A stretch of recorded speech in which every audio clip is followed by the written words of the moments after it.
لو كل يوم الصبح يومك بيبدأ بزعيق واستعجال وأولادك مش راضيين يسمعوا الكلام، فالفيديو ده ليكي.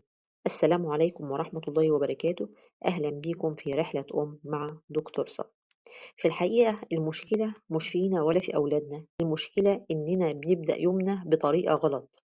طيب، في خطوات بسيطة لو عملتيها الصبح هتفرق معاكي ومع أولادك فعلا. تعالي أقولك عليها وهاتي ورقة وقلم.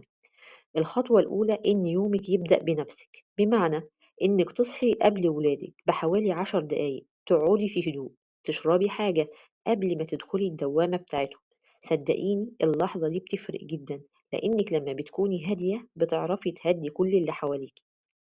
الخطوة التانية إنك تقللي القرارات اللي بتاخديها الصبح. أكتر حاجة بتسبب التوتر الصبح إن في قرارات كتير بناخدها فجأة. هنلبس إيه؟ هنفطر إيه؟ هنلحق ولا لأ؟ طيب إيه الحل؟ الحل إنك تجهزي كل حاجة من بالليل، زي هدوم الأولاد، فطار الأولاد حتى لو حاجة بسيطة.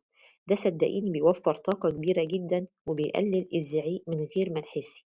الخطوة التالتة، حاولي تغيري طريقتك في الكلام معاهم. بدل ما تقولي لهم يلا بسرعة انتوا ليه دايما متأخرين، تقولي لهم مثلا عندنا 5 دقايق بس ونبدأ نلبس. أو مثلا يلا هتحبي تلبس ده ولا ده. الاختيارات البسيطة دي بتخلي الطفل يحس إنه مشارك معاكي في الحوار، وإنك مش متآمرة عليه. جربي جربي بكرة خطوة واحدة من دي وقوليلي ايه اكتر حاجة حسيتي انها قريبة ليكي. وافتكري دايما ان الاطفال بيتأثروا بهدوءنا اكتر من كلامنا.